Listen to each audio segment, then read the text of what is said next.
Hola, hola. Buenas a todos, ¿qué tal?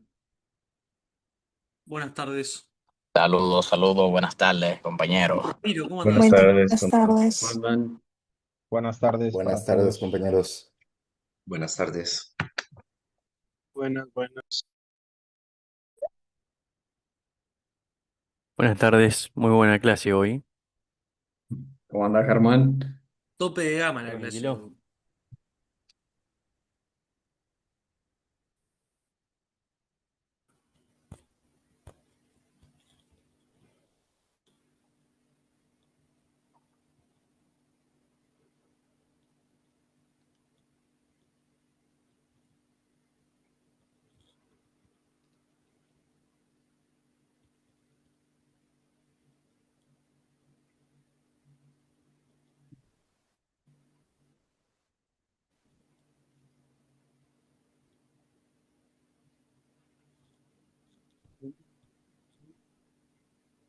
¿Es de cuánto, profe? 50.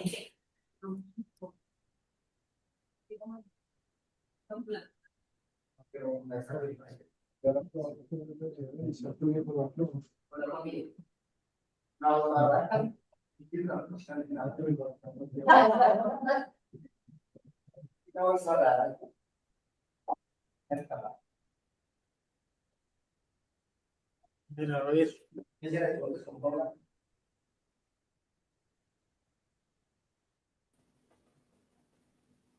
¿Alguno quiere ver acá para ponerla aquí? Sí. Ay, profe. No. Es que tengo mucho aquí, que la que se lo- No me lo doblaba en la casa porque no trae la. Buenas, ¿cómo están? Me llamo Deborah Eilander, me pueden decir Deborah Eilander, soy economista. Actualmente estoy haciendo una maestría en economía aplicada en la Universidad Torcuato Di Tella en De Argentina. microeconomía. Trabajé hasta hace muy poquito también como investigadora en el CED, en el Centro de Estudios para el Desarrollo. Y bueno, hoy voy a estar dando la clase de microeconomía, más que nada cómo funciona la microeconomía, pero aplicado a lo que estamos viendo en un gobierno en realidad. Les pediría por favor si pueden apagar los micrófonos, sin problema, préndanlos cuando quieran para hacer cualquier pregunta, pero No, bueno, para evitar ruidos de fondo y ese tipo de cosas. espera, señor. ¿Bien? Cualquier duda, de verdad, igual sin drama me interrumpen. Así que la verdad es que yo también doy clases de economía en una facultad acá en Uruguay, en la Universidad ORT, y muchas veces toco estos temas de microeconomía. También doy dos materias en ORT, una que es más introductoria, justamente de microeconomía, cómo Ahora sí. funciona, y otra materia que es cómo bajar todos esos datos más bien en teórico a la realidad en Uruguay. Y este curso es como un cruce entre los dos, y realmente es algo que me interesa mucho entender cómo funciona justamente la lógica por atrás del gobierno, cómo funciona la lógica por atrás de la No, economía que esa la hacemos tienen que todos de allá. y genuinamente espero que Ah, se no, pueda perdón, llevar la algo frecuencia aplicado de 80 ya está. este curso. Perdón, Perdón Debbie, que me da. A ver, te interrumpo. Eh, Felipe ya se Bonilla, las paso aquí en otro pantallazo. buenas. Felipe Bonilla, ¿podría apagar el micrófono, por favor? Sí, ya la prendo.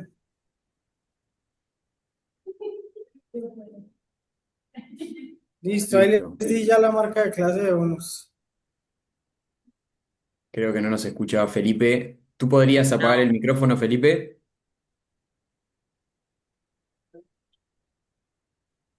Tal vez el anfitrión puede apagarle el micrófono.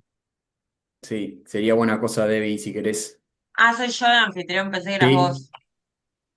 Perfecto. Igual creo que ya quedó silenciado. Queda, ¿Me queda ven? uno, queda uno encendido por si acaso, después también el de Moisés Portilla también lo veo encendido por si acaso. Ok. Listo, gracias. Les digo, no tengo problema que prendan Ahí el sí. micrófono cuando quieran para hacer una pregunta, pero mejor no dejarlo prendido porque sí, porque bueno, a veces hay ruidos de fondo que pueden ser como, pueden interrumpir o distraer un poco. ¿Bien? Entonces, arranco la presentación. Cualquier duda que tengan, sin problema, me van preguntando.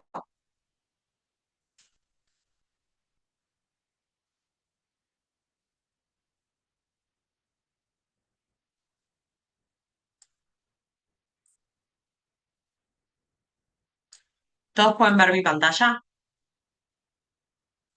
Sí, se puede Bien, ver ya. perfecto, perfecto, bien. Entonces, la ¿Puedo hacer una idea es, consulta antes de comenzar? sí, obvio, Eh, ¿Ya subieron el link de asistencia? Solo por curiosidad. Rami, Vi que estaban preguntando en el grupo, por eso. Todavía no, lo vamos a mandar ahora, Guille, ya lo estamos mandando y al resto del equipo. Copiado, gracias. bien, o sea, la idea, la clase de hoy va a ser algo más bien, una clase más bien teórica. La próxima clase lo que vamos a hacer es más práctico, bajar a tierra, ustedes van a estar trabajando un poco con toda esta información. Pero bien, lo primero que necesitamos saber para hablar de economía es qué es la economía. Y la economía no es nada más que la ciencia que estudia la manera en la que un individuo o una sociedad enfrenta el problema del empleo de recursos escasos para satisfacer necesidades múltiples. Bien, y recursos escasos no porque sean pocos, sino por el sentido de que son limitados. Tenemos limitados, como personas tenemos recursos que son escasos porque tenemos cierto sueldo, tenemos ciertos ahorros, son el que son, pero también nuestro tiempo es escaso. Por ejemplo, tenemos solo 24 horas en el día y tenemos que decidir en qué usarlos. Y tenemos necesidades múltiples, ¿no? Uno, y no solo necesidad, no lo piensan tan en el sentido básico de necesidad como necesito casa, comida, medicamentos, también necesito comprarme ropa nueva, necesito ir al gimnasio, necesito salir con amigos, necesito cambiar el celular. Las cosas que puedo necesitar son prácticamente infinitas. Y lo mismo pasa a nivel gubernamental. A nivel Estado tenemos exactamente la misma situación. Los recursos que tenemos son limitados. Los días de un gobierno son limitados, el presupuesto que maneja un gobierno es limitado y las necesidades que tiene un Estado son prácticamente infinitas. O sea, se necesita actualizar los programas educativos, se necesita remodelar escuelas que capaz hace años que tienen los mismos bancos que capaz ya están rotos, se necesita que la salud tenga una cobertura más integral, adaptar para que haya nuevos medicamentos que puedan entrar al sistema. Necesitamos refuerzos a nivel seguridad, necesitamos que haya muchos más efectivos policiales, con armamento mucho más actualizado, necesitamos nuevas carreteras con infraestructura más moderna. Las necesidades que puede tener un Estado son prácticamente infinitas. Y todas parecen prioritarias, ¿no? O sea, todas son importantes al final del día, pero los recursos que tenemos para dedicar a esas necesidades no son infinitos. Hay que elegir prioridades y hay que decir en qué estamos gastando estos recursos que son limitados. Bien. Necesidades múltiples, acá les traigo algunos ejemplos que seguro se les ocurran millones de más que capaz son prioritarios en su momento, en este momento en su país. Pero algunos pueden ser salud, seguridad, educación, infraestructura, jubilación, es un tema que, por ejemplo, ahora se está hablando en Uruguay, pobreza, primera infancia, vivienda, estos son algunos temas muy clásicos, grandes problemas que hay en todas partes del mundo, especialmente en Latinoamérica, pero probablemente hayan millones más que ni se me ocurrió entrar.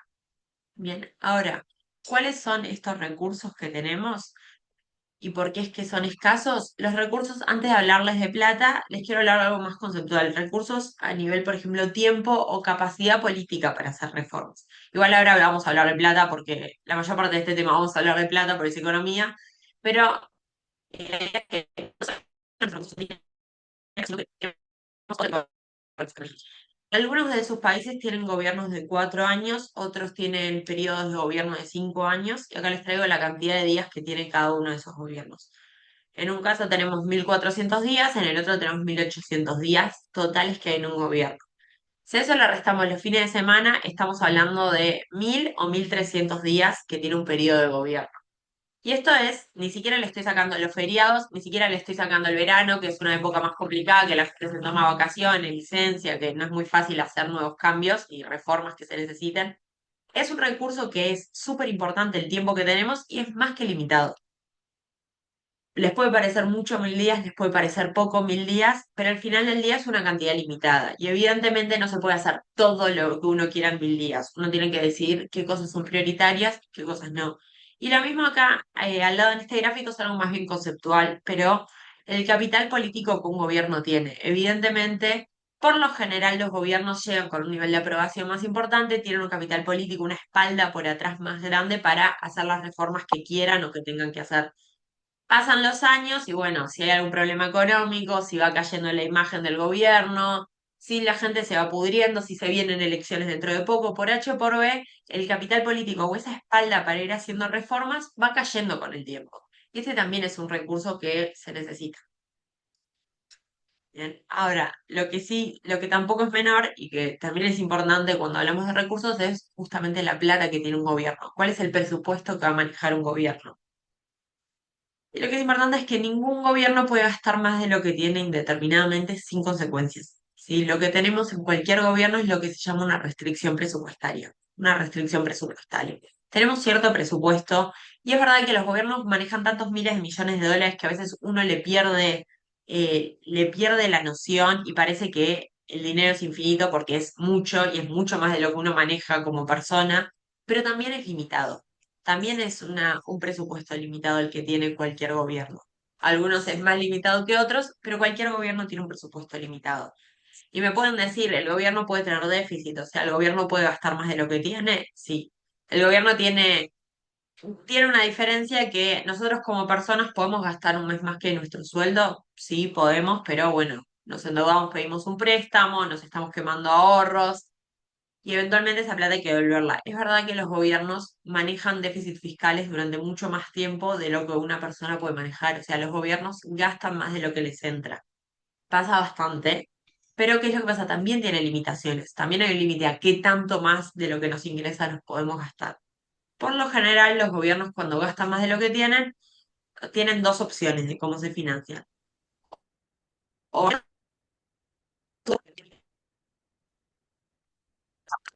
y devolver Se esa está deuda, cortando, hay que ¿cierto? pagar.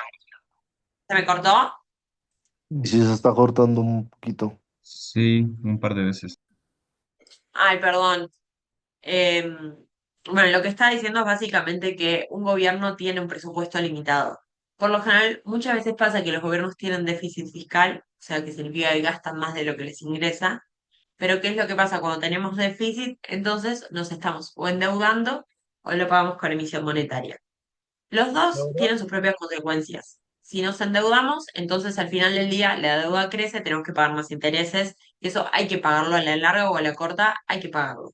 Y si lo emitimos, si lo pagamos con emisión monetaria, o sea, los gobiernos tienen algo que es impresionante, que es una impresora que saca billetes, pero esa impresora que saca billetes también tiene un límite. Al final del día, si uno emite demasiado dinero, generamos inflación. O sea, el presupuesto que tiene un gobierno, por más de que parezca muy amplio y por más de que parezca ilimitado, no lo es. Si tiene un límite y este límite se llama restricción presupuestal. Bien. ¿Y ahora? Sí. Disculpa, hola, ¿qué tal? ¿Me escuchas bien? Hola, sí, un gusto. ¿Qué tal? Soy José Manuel Parra de Chile. Yo quería preguntarte porque últimamente ha sido un tema muy contingente acá, eh, justamente el nivel de gasto, porque se decidió a propósito de la crisis por el petróleo, por lo del estrecho de Hormuz, se decidió que se dejara de financiar el MEPCO, que el MEPCO es un mecanismo estabilizador del precio de los combustibles y por lo tanto traspasar el alza a nosotros los ciudadanos, lo que ha generado un revuelo importante en la política chilena, porque es mucha plata.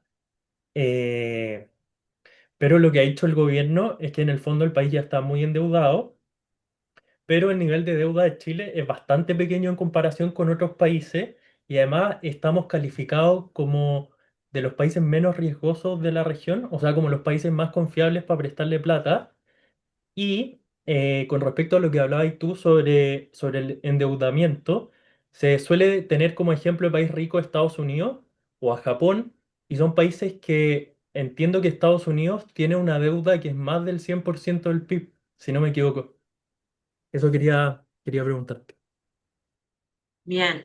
Es verdad que muchos casos, hoy en día estamos viendo una tendencia en la región y también en Europa a revisión del gasto, a decir si genuinamente se quiere tener ese nivel del gasto o no. Que en el caso de Chile, justamente ahora, como subieron los combustibles, bueno, lo que sí decidió es que no lo amortice el gobierno, o sea, que no sea un gasto para el gobierno y trasladarlo a todos los ciudadanos. Es una, es una decisión política, evidentemente. Entiendo yo que tiene por atrás una lectura de cuánto tiempo va a durar la guerra. Capaz que si uno piensa que la guerra dura poco tiempo, bueno, es un problema, pero de muy corto plazo para los ciudadanos, entonces capaz no es tan grave, que es difícil saber cuánto va a durar esta guerra, ¿no? Pero tiendo a creer que de esa forma es que se tomó la decisión. Ahora, sí es verdad que Chile tiene una deuda muchísimo más baja que el resto de los países de la región. Tiene una calificación, tiene la calificación más alta de la región también y un riesgo país bajísimo, o sea, Chile paga muy poco por endeudarse, muy poco en tasa de interés.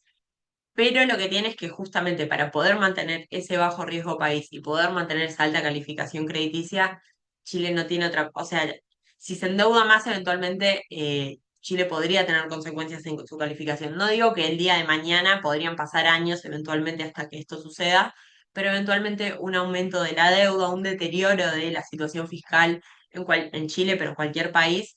Eventualmente las calificadoras de riesgo esto lo ven y termina en un deterioro de la calificación, termina en que uno paga más por los intereses. Si se tomó una decisión correcta o no, en el caso de combustibles, no es mi lugar evaluarlo. Entiendo que claramente es un problema para la población el hecho de que la nafta te suba de un día para el otro 60%. Pero sí entiendo por detrás esta lógica de tratar de no aumentar los gastos para justamente no tratar para que del otro lado no aumente la deuda. Eventualmente se podría haber pensado en, bueno, si se quisiera amortizar el precio del combustible, capaz se podría haber recortado otro gasto transitorio para, por ejemplo, poder amortiguarlo sin que aumente el gasto total o sin aumentar el endeudamiento. Pero bueno, esa es la decisión que se tomó. Pero sí es verdad que hay países que tienen deudas altísimas. Estados Unidos, si uno ve el ranking de los países con peores deudas del mundo, eventualmente están algunos países africanos, también tenemos metido en el medio a Japón y Estados Unidos. Es como muy raro, hay economías hiper mega desarrolladas y economías no tanto.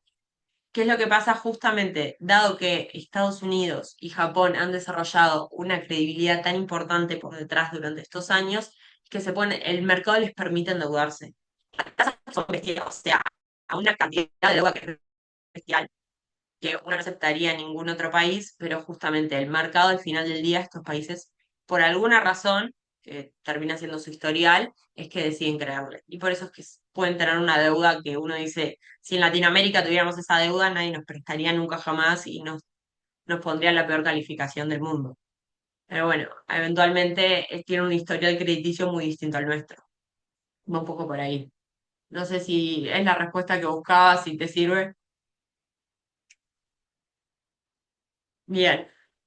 Entonces, sigo en esta lógica de la restricción presupuestaria. Ahora, ¿de dónde es que salen los ingresos del gobierno? Porque piensen que los gobiernos no producen como el sector privado. En el sector privado, uno genera producción, la vende y así es como genera los ingresos que tienen. El sector público, si bien en muchos países hay empresas públicas que producen, es algo muy marginal. El grueso del ingreso del Estado viene de la recaudación de impuestos. ¿Sí? Recaudación de impuestos que el sector público le cobra al sector privado. Ahora, si bien estos impuestos son altísimos, hay una relación entre justamente la recaudación y al final del día cuál es la tasa impositiva y cuál es la recaudación que se lleva el Estado de la casa. Bien, este gráfico es lo que se llama curva de Laffer, que ¿qué es lo que pasa? A medida que suben los impuestos, sube la tasa impositiva, sube la recaudación del Estado. Imagínense el IVA, por decir un impuesto que tienen todos los países que están acá. Si el IVA fuera 0%, evidentemente el Estado va a recaudar 0 pesos. Si el IVA sube a 2%, el Estado va a recaudar más. Si el IVA es 5%, se recauda más, 10% más. Mientras sube el IVA, más recauda el Estado. Bien. Ahora, lo que es importante es que esto tiene un límite.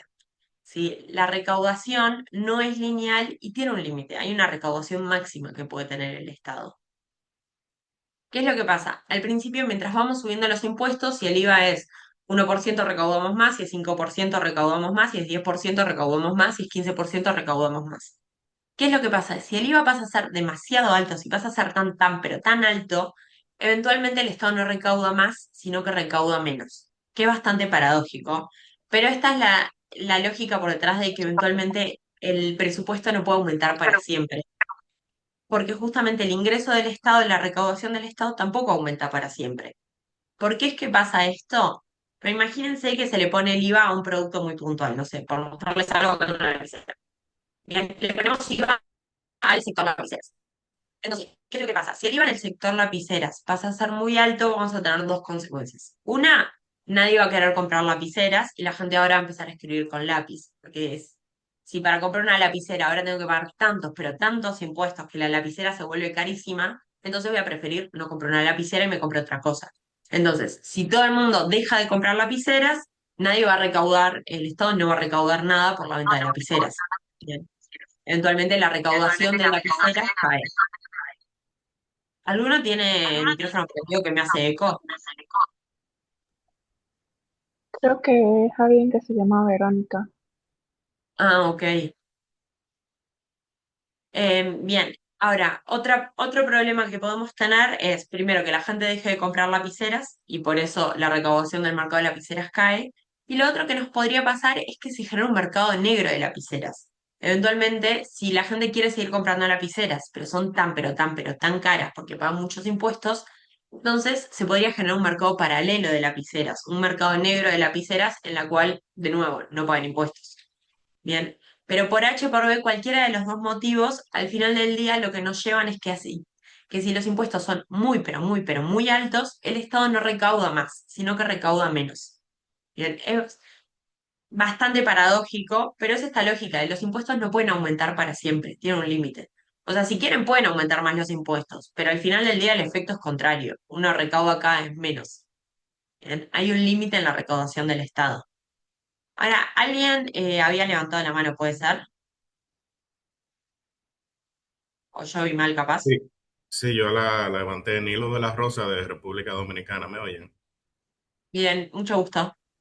Sí, yo quería comentar bueno, lo que se comentaba del tema del endeudamiento, el porcentaje de endeudamiento con respecto al PIB del país. Yo pienso que Sí, eso puede tener una doble lectura, porque ok. pasa como, como con cualquier persona, es decir, una persona que no está endeudada o que no tiene deudas, posiblemente pueda hacer que nadie le preste, que nadie se atreva a darle un préstamo, que no tenga capacidad de pago, que no tenga o que represente un alto riesgo crediticio. Entonces, el hecho de que un país tenga un alto porcentaje de su PIB en deuda no necesariamente quiere decir que el país está mal. También puede ser que el país es suficientemente sólido para endeudarse o que genere la suficiente confianza a las instituciones financieras para prestar. Es decir, que eso tiene su doble lectura también. Bien, perfecto. Sí, estoy de acuerdo. El caso, por ejemplo, que hablamos de Estados Unidos y Japón, es una situación de ese estilo, donde tenemos una deuda muy alta, pero porque el mercado lo considera sólido y lo considera que puede prestarle a estos países porque eventualmente considera que eso va a volver. Vi más manos levantadas, ¿puede ser, Carlos? Seguro. No, bueno, en ese tema específico, por ejemplo, de la relación entre los impuestos y la recaudación, hay un caso bastante curioso que es en Argentina, que es el tema de los automóviles. Que por ejemplo en Argentina son bastante común que no solamente en las áreas rurales, sino también en las áreas urbanas se vean muchos pickups y es por el tema de cómo los pickups pueden ser declarados ante los impuestos sobre la renta, mientras que el resto de los carros no. O sea, por ejemplo, los pickups tú puedes declararlos y que te hagan retorno de impuestos. En cambio, el resto de los automóviles no es tan común que eso sea así. O sea, de hecho no es así. Creo que el tope máximo de declaración son como $2 o $3 pasados a pesos. Entonces, por eso es que es tan común que se vean pickups en áreas urbanas, tan urbanas como por ejemplo puede ser Buenos Aires, y que haya pickups desde carros normales como una Toyota Hilux grande hasta un carrito muy pequeño, pero que también es un carrito pickup. Entonces, también por ahí está el tema de la relación entre la recaudación y la tasa impositiva. Perfecto. Es que está perfecto porque lo que nos termina pasando con esta relación entre impuestos y recaudación es que al final del día genera en muchos casos efectos que no son deseados. O sea, al final del día el gobierno no aumenta los impuestos porque quiera recaudar menos. Pero que lo importante es darnos cuenta que al final del día los individuos responden a incentivos. ¿Sí? Los incentivos para nosotros van a ser todo. Lo importante es qué esté haciendo el gobierno con los incentivos, que a veces no son tan obvios. Eventualmente el gobierno cuando sube impuestos no se da cuenta, pero al final del día, porque lo hace evidentemente pensando en que va a recaudar más, pero al final genera un desincentivo a la compra de ese bien. Si genera un desincentivo a la compra de ese bien, en algunos casos se hace por gusto. Por ejemplo, en Uruguay se hizo con el mercado de cigarrillos. Para desincentivar su uso, tienen impuestos adicionales. En ese caso es justamente lo que se busca. Pero en muchos casos se sube el impuesto solo porque queremos recaudar más y al final del día tenemos efectos nocivos en ese mercado. Bien, lo importante que entender que las intenciones son muy distintas a los resultados. Buenas intenciones no siempre garantizan buenos resultados. O sea, evidentemente el Estado lo que quiere es recaudar más, no pone un impuesto al mercado de lapiceras porque quiera que se haga un mercado negro de lapiceras. Evidentemente no es lo que buscan. Pero no siempre tener buenas intenciones al momento de hacer políticas públicas implica que vamos a tener buenos resultados. Y acá les traigo una frase de Milton Friedman, que es que no existen los almuerzos gratis, que la lógica es que al final del día todo lo que hacemos tiene consecuencias. Bien, todo lo que hace el Estado tiene consecuencias, tiene un costo por atrás, que a veces es explícito, estamos hablando de un costo en plata, y a veces no necesariamente. Vi dos manos más levantadas, ¿puede ser? Sí, yo la tenía levantada Bueno, yo, y quería completar un poco con lo que estaba diciendo mi compañero de Venezuela anteriormente. Yo también siento que todo este tipo de impuestos lo que hace es que el mercado reaccione. Por ejemplo, el tema de los impuestos azucarados. En Colombia los tenemos y lo que ha pasado es que han salido un montón de productos que tienen edulcorantes y no azúcar en un distinto gramaje. O otra cosa es que nosotros también como individuos, como decía Deora, respondemos a incentivos y nosotros mismos buscamos unos sustitutos que hagan también que nuestro costo de vida cambie un poco o que no se vea afectado con los impuestos que pone el gobierno. Sin duda, muchas gracias, María Alejandra. Exactamente, a medida que vamos poniendo impuestos, o el impuesto es el caso que vimos ahora, pero vamos a ver otros ejemplos. Pero las personas siempre respondemos incentivos, que a veces el gobierno ni siquiera se está dando cuenta qué incentivos está generando. Hay que ser muy cuidadoso con las acciones de política pública que se toman, porque a veces terminan con efectos secundarios que no siempre son los buscados. Verónica, también levantaste la mano, ¿no? Buenas tardes. Voy a tratar de ser breve. El tema de los impuestos adentro de casa, digamos, al menos en Uruguay lo veo así, nos acribillan a impuestos y sin embargo, cuando se exporta al exterior, eso disminuye muchísimo. Y esto es lo último que se vio, por ejemplo, ahora se hizo una exportación masiva de merluza, donde el kilo de merluza quedó en 100 pesos uruguayos, el kilo aproximadamente que no llega a eso, y nosotros en el mercado interno para consumo pagamos prácticamente 5 veces más, 500 pesos. Esas cosas, los impuestos siempre a nosotros como que nos agobia, y esas cosas cuando en las exportaciones y todo eso, los beneficios que le dan al exportar, eso es como que desmotivador para la población, ¿no? Yo no sé cómo lo ven el tema de el convenio que hicieron Mercosur con la Unión Europea, porque el 70 y 30 creo que no es muy justo, era eso. Bien. No me quiero desviar del tema, así que no voy a entrar full en el tema Acuerdo Unión Europea-Mercosur, no voy a entrar en los detalles del acuerdo, pero en general lo que les diría es que si bien el comercio puede tener efectos de corto plazo que a veces pueden ser nocivos, es verdad, sin duda, en algunos mercados particulares, cuando hay competencia contra el mercado externo, para mí siempre los beneficios superan esos costes, superan esas contras. Sin duda hay algunas consecuencias que hay que ver como Estado cómo tratamos o si se quiere recompensar o se quiere de alguna manera dar algo.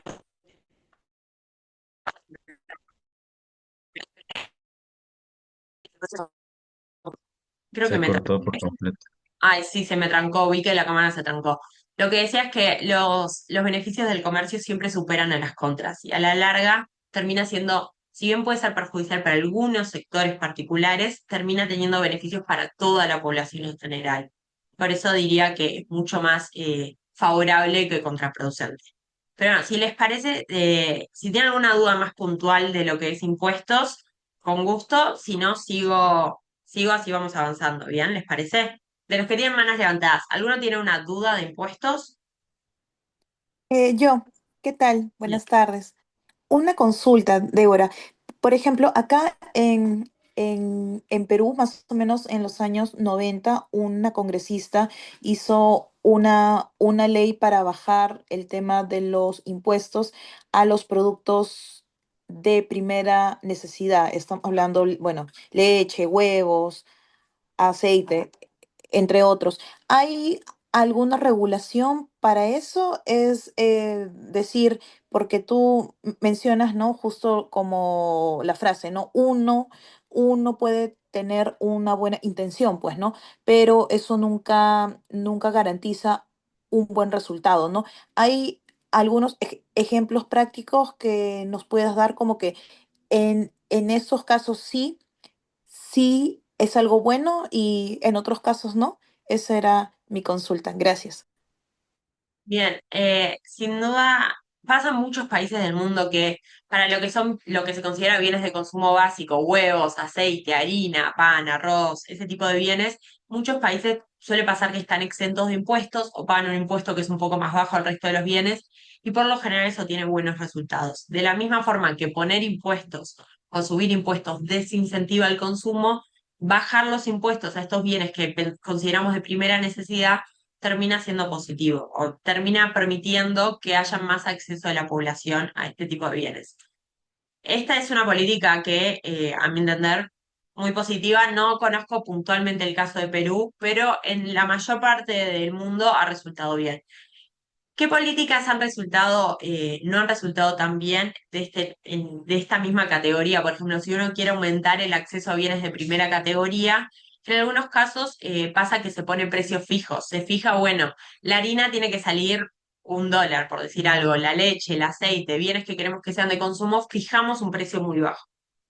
En algunos casos, precios fijos que sean muy estrictos, que se estén por debajo del equilibrio de mercado, generan desabastecimiento. O sea, si bien lo que se busca justamente abaratar un producto para que la población pueda acceder, genera contras de que al final del día es tan barato que las empresas no lo pueden producir o no lo quieren producir a ese precio y por ende generas desincentivos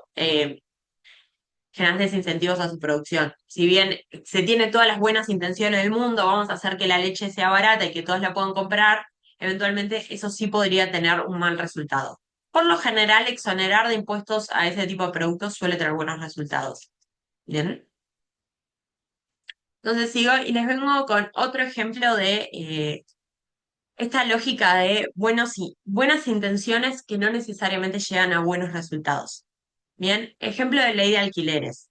Traigo algunos ejemplos para Argentina, se dio hace unos años, México, específicamente en Ciudad de México, hay algunas zonas con precios controlados, en Uruguay se está proponiendo ahora no controlar el precio de alquiler, pero sí la construcción de vivienda, más que nada lo que es buen ambiente. Seguro conocen algún tipo de variación de estas políticas. ¿Cuál es la intención que tienen estas políticas? Siempre lo que buscan es proteger a los inquilinos, hacer más accesible la vivienda. Uno dice, las intenciones son bárbaras. O sea, lo que queremos al final del día es decir, bueno, si la vivienda nos parece algo que es tan esencial, queremos lograr que toda la población pueda acceder a vivienda a un buen precio, que sea de buena calidad, que sea barata, que no sea un apartamento muy chiquitito. Siempre las buenas intenciones están ahí. ¿Qué es lo que termina pasando vez tras vez con este tipo de ejemplos? Cuando las regulaciones no están bien pensadas y no están pensando justamente en qué incentivos estamos poniendo del otro lado, a veces terminan teniendo resultados nocivos. En muchos casos, y les traigo acá lo que son estos dos ejemplos, especialmente con lo que es Argentina, lo que terminó pasando, si bien se quería proteger a los inquilinos y que puedan tener más vivienda, al final del día lo que tenemos es menos oferta de vivienda. Y si bien lo que se quería hacer es que la vivienda sea más barata, lo que terminó pasando es que subió el precio en el mercado en paralelo. Ya les traigo específicamente, les digo el ejemplo de Argentina. El gráfico de la izquierda es cuántos avisos de apartamentos tenemos, ¿sí? Si se publican pocos avisos, muchos avisos por mes, que se ve muy claro cómo cae en el COVID, evidentemente se desploma, y tenemos como una caída muy constante mientras rige la ley de alquileres. Al momento que se deroga la ley de alquileres, sube muy rápidamente lo que son los alquileres, la oferta de alquileres, cuántos anuncios de alquileres tenemos. Y acá del otro lado tenemos el precio, ¿bien?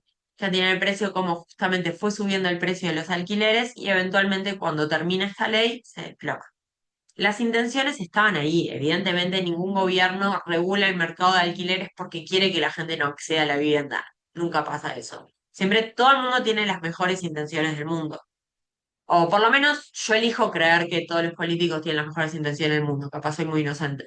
Pero bueno, elijo creer que las regulaciones se hacen con buenas intenciones.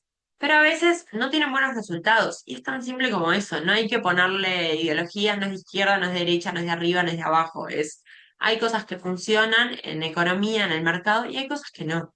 Porque no hay que pensar solo en qué intenciones tiene uno, sino cuáles son los incentivos que estamos generando del otro lado.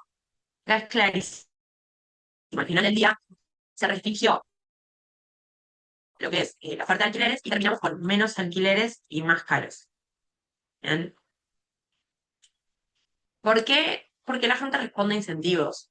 No es que los propietarios son malos y no quieren alquilar porque están en contra del gobierno, porque ahora que hay regulación no quieren hacerlo, porque quieren estar en...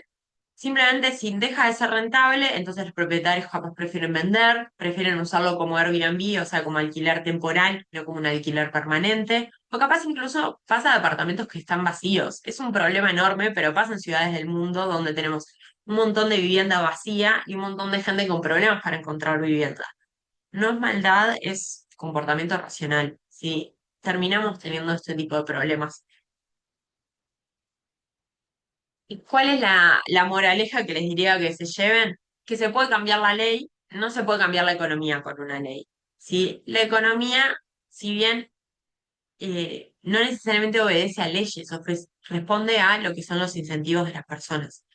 ¿Pueden cambiar una ley? Sí, se puede ir al Parlamento, no es tan digo, evidentemente hay todo un proceso burocrático, pero no es tan difícil cambiar una ley. Como te aprueban la ley, 10 puntos. Ahora, no necesariamente la economía va a responder a lo que uno quiera que diga.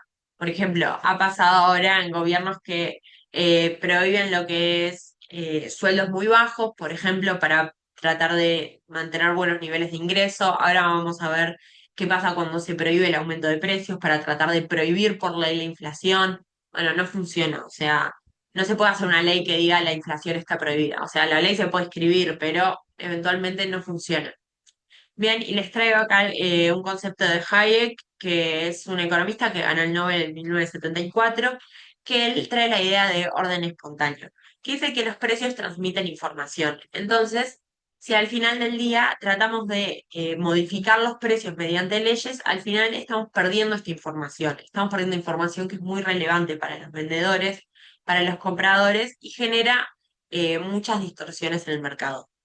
Bien, creo que me quedaron algunas manos levantadas más que no contesté.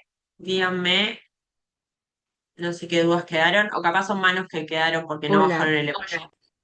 no, Hola, buenas. solamente tengo un gusto. Mi nombre es Chantal de Panamá. Sí me quedo un poco con la duda, justamente ahora con esta nueva dispositiva, de que usted comenta de que, pues, evidentemente la economía no va a cambiar mediante una ley, pero pues diferentes situaciones que, pues, qué tan difícil puede ser cambiar una ley de diferentes parlamentos, pero que realmente, pues, la economía se traduce o va cambiando de acuerdo a cuando responde a incentivos.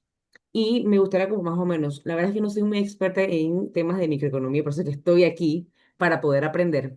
Pero en el caso de Panamá, por ejemplo, el Ministerio de Economía y Finanzas tiene una dirección que se llama DGI, Dirección de Ingresos, o sea, de recaudación de ingresos o temas de impuestos. Actualmente nosotros tenemos un PIB bastante alto, pero lamentablemente el gobierno actual no ha podido llegar a todas las instancias para poder recuperar los impuestos que estamos dejando de vengar. Es decir, hay una ola, un rumor que se está diciendo en Panamá de que se está buscando la manera de poder aumentar el impuesto o el ITBMS, que actualmente es 7%, y reconozco que es uno de los impuestos más bajos que hay en la región de Latinoamérica. No obstante, ¿cuál puede ser una de las alternativas para que en este caso la DGI pueda recaudar de manera eficiente en aquellos espacios en los que no está llegando? Evidentemente hay un grupo que es como quien dice, la élite, que busca la manera como de darle la vuelta para no estar pagando, y es lo que viene la teoría de que, bueno, es que la clase media es la que sostiene tanto el que no paga como el que no puede pagar.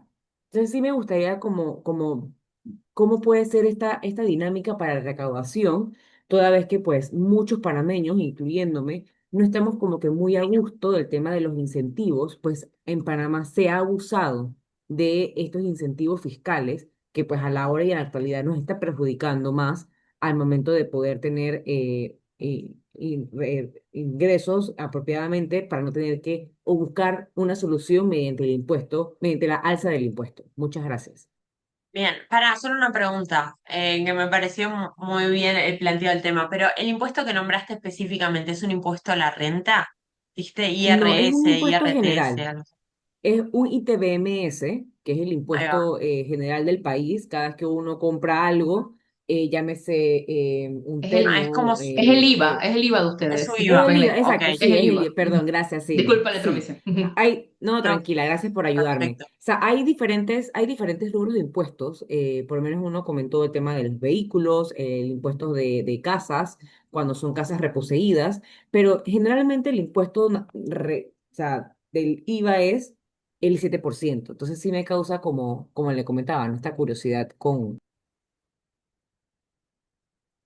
Bien, si es 7% es muy bajo realmente comparado contra cualquiera de la región. ¿Qué es lo que pasa cuando se aumentan impuestos? Porque es verdad que me podés decir, capaz es muy bajo el impuesto y el Estado no recauda tanto, o capaz hay gente que no lo paga. Ahí tenés dos temas. Uno, por un lado, la idea de un sistema impositivo es que sea lo más eficiente en su recaudación posible, o sea, que lo pague quien lo tenga que pagar y que justamente no haya agujeros en el sistema, o sea, que no haya mercados en negro o que no haya formas de esquivarle al impuesto.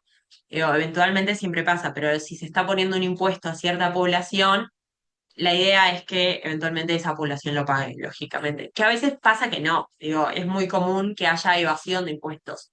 Siempre lo que se trata es que la evasión sea el mínimo posible, que ese es el trabajo justamente de esa DGI que me estás diciendo, que de hecho en Uruguay se llama igual. Pero, ¿qué mecanismos tiene la DGI para evitar la evasión? Va a depender. En muchos casos se usan estrategias de tratar de incentivar el pago digital porque es mucho más fácil de rastrear, o en el caso de los sueldos o más que nada alianzas con comercios grandes. Esas son muchas estrategias que se pueden usar. Ahora, ¿qué es lo que pasa si es un impuesto bajo y consideras que hay que subirlo? Con poder se puede.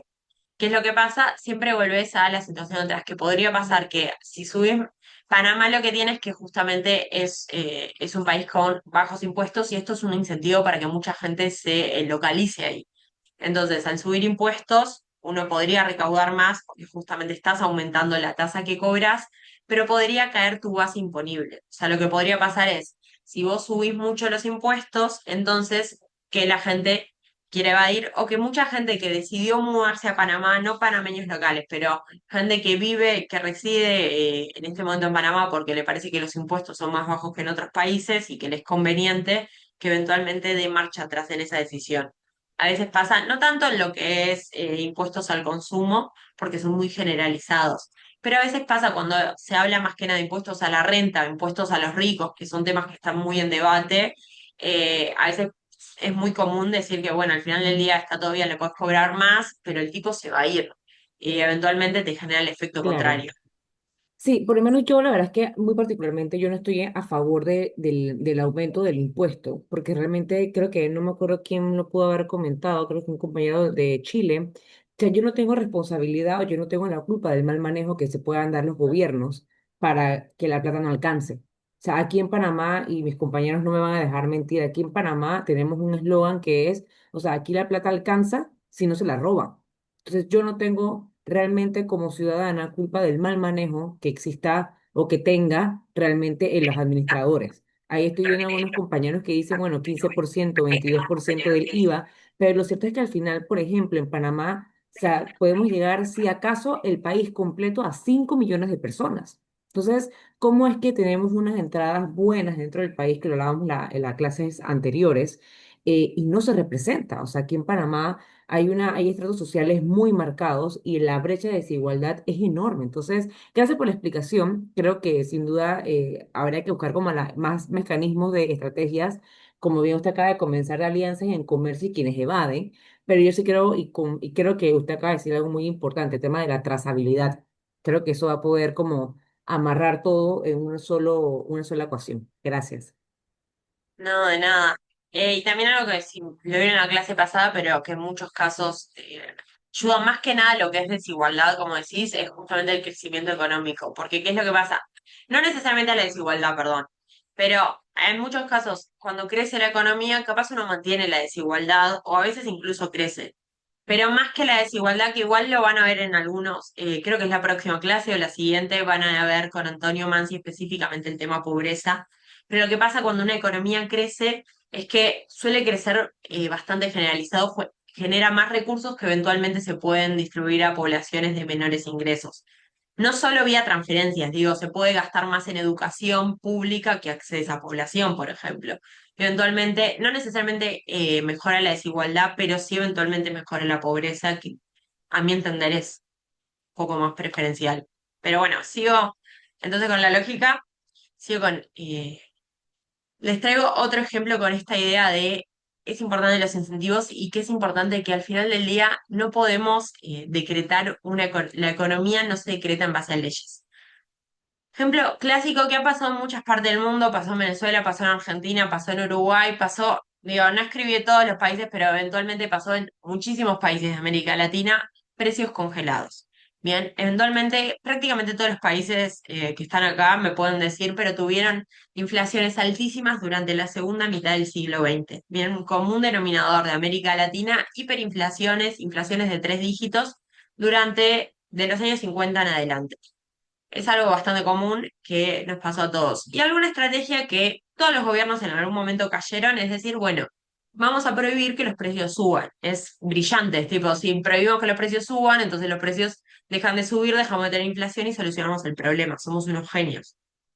¿Cuál es la intención cuando se congelan los precios? Frenar la inflación, proteger el bolsillo de la gente, hacer los productos más accesibles. ¿Qué pasa una y otra vez cuando se congelan los precios? Este es el resultado que tenemos. Góndolas vacías.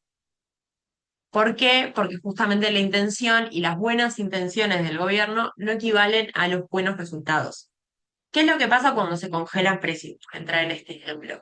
Cuando se congelan precios, primero se congelan los precios nacionales. Evidentemente, un gobierno no tiene jurisdicción para controlar los precios del resto del mundo. Y aparte, no siempre todos los precios se pueden controlar, o no todos los precios se congelan, a veces son solo algunos, otros no. Precios de la canasta básica, depende de la estrategia en cada gobierno. Pero ¿qué es lo que pasa? Los bienes del resto del mundo siguen subiendo de precio, bajando de precio, se mueven dependiendo de lo que necesite. Y ningún país es una autarquía, ningún país funciona solo, produce todo lo que necesita. Por ejemplo, si yo digo, sigo con la lapicera esta, capaz esta lapicera se produce en Uruguay, pero la tinta es de otro país que se importa. ¿Qué es lo que pasa? Si congelo el precio de las lapiceras en Uruguay, creo que me trancé. Se me trancó el video por lo menos. Si congelo el precio de las lapiceras en Uruguay, pero el precio de la tinta en el resto del mundo sigue subiendo, ¿qué va a pasar? Que el productor de lapiceras, entonces, ahora no le conviene producir las lapiceras. Porque si suben sus costos, sube la tinta que tiene que importar, pero no puede vender la lapicera más barata, entonces el productor de lapiceras va a decir, y bueno, no me conviene producir más lapiceras, me paso a otro negocio, dejo de hacerlas, me voy a mi casa, ya está, no me sirve. Bien, ¿y qué va a pasar? Va a haber desabastecimiento. Ningún gobierno congela precios porque quiere generar desabastecimiento. Los gobiernos quieren frenar la inflación, quieren que todo el mundo pueda acceder a los productos, todas las lindas buenas intenciones. ¿Qué es lo que pasa en muchos casos? Desabastecimiento. ¿Sí? Los bienes no podemos controlar el resto del mundo, los insumos siguen subiendo de precio, o sea, productos que, primero productos importados dejan de tener sentido en muchos casos, pero productos que necesitan insumos importados, son productos de producción nacional, también dejan de funcionar. Bien. Y después, de otro lado, generamos distorsiones porque si algunos precios controlamos, pero otros no, se nos desajustan y terminamos con unas distorsiones tremendas en la economía. Bien, este es un ejemplo de cómo esta lógica de que al final del día respondemos a incentivos y no, las buenas intenciones no equivalen a buenos resultados en un gobierno. Bien, y acá les traigo otra que traigo una gráfica, me pongo un poco más técnica, pero esta lógica de que podemos decretar con leyes, pero no necesariamente la economía va a responder. Bien, porque las variables en economía siempre tienden al equilibrio. Acá lo que les muestro es una gráfica que combina mucha información. Tenemos la cantidad de cómo ha variado el empleo, son las barritas verdes, y son datos de Uruguay estos. Si se crea empleo, evidentemente las rayitas van para arriba y si se destruye empleo, las barritas van para abajo, son negativas. Y tenemos cómo evoluciona el salario real, la rayita naranja, y cómo evolucionó la productividad de la economía. Bien. ¿Qué es lo que pasa? Imagínense que yo tengo un negocio, lo que pasa en Uruguay es que los salarios se negocian son negociaciones tripartitas, entre lo que es empresas, trabajadores y gobierno. Representando a las empresas, cámaras empresariales, representando a los trabajadores, los sindicatos, representando al gobierno, Ministerio de Trabajo. Cada país tiene sus propios mecanismos, pero bueno, les cuento este ejemplo. ¿Qué es lo que pasa en muchos casos? Bueno, se decide, empiezan a negociar y terminan subiendo de acuerdo a lo que son los precios o de acuerdo a lo que son las ganancias. No necesariamente se toma en cuenta la productividad o cómo viene avanzando la economía. Bien, de hecho, la productividad no es una variable a considerar específicamente en la negociación colectiva en Uruguay. ¿Qué es lo que pasó, por ejemplo, entre los años 2015 y 2019? Por mostrarles un ejemplo. Lo que nos pasó es que si ven la rayita naranja, estuvo por arriba de la violeta. ¿Qué significa? La rayita naranja quedó arriba de la violeta. ¿Qué significa? Que el salario creció más que la productividad de la economía. ¿Qué pasó del otro lado? Si el salario creció más que la productividad, porque al final el salario se negocia, hay una partida que dice, bueno, ahora el salario es tanto, se decreta y listo. Y ahora los salarios tienen que ser esos. Lo que pasó es que se terminó pagando en cantidad de empleo. Bien, el salario creció mucho, muy por arriba de la economía, pero cayó la cantidad de empleo. Porque imagínense que yo tengo un negocio que vendo, no sé, vendo $100 en mi negocio y pago sueldo, tengo 4 empleados por $25, ¿bien? Y mi negocio factura $100. Tengo $100, 4 empleados de $25 cada uno, lujo, cierra perfecto la ecuación. Ahora, ¿qué es lo que pasa? Si por la negociación salarial vienen ahora y me dicen, bueno, ahora los sueldos tienen que ser de $30.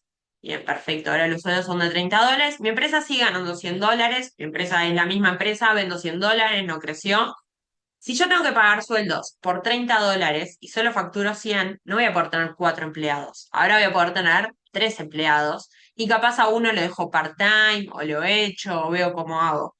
Pero ¿qué es lo que pasa? Cuando el salario crece muy por encima de la productividad, muy por encima de la economía, se paga en empleo, se paga en cantidad. Si el precio sube por arriba del equilibrio, lo pagamos en cantidad. Pero la economía de alguna forma llega al equilibrio.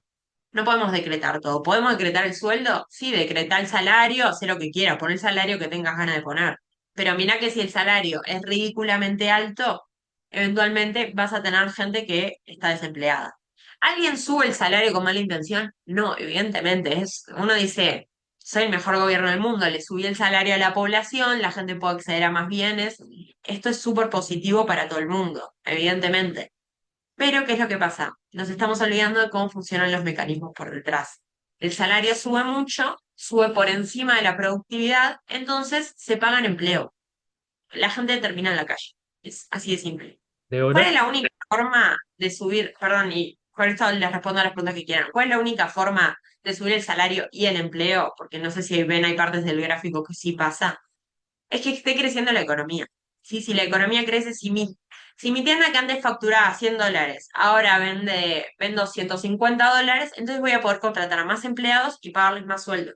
Si la economía crece, todos estamos contentos. Suben sueldos, suben empleos. Si la economía se estanca, ahí entramos en problemas porque tenemos que elegir una variable o la otra. Bien, ahora sí, escucho preguntas de José Manuel.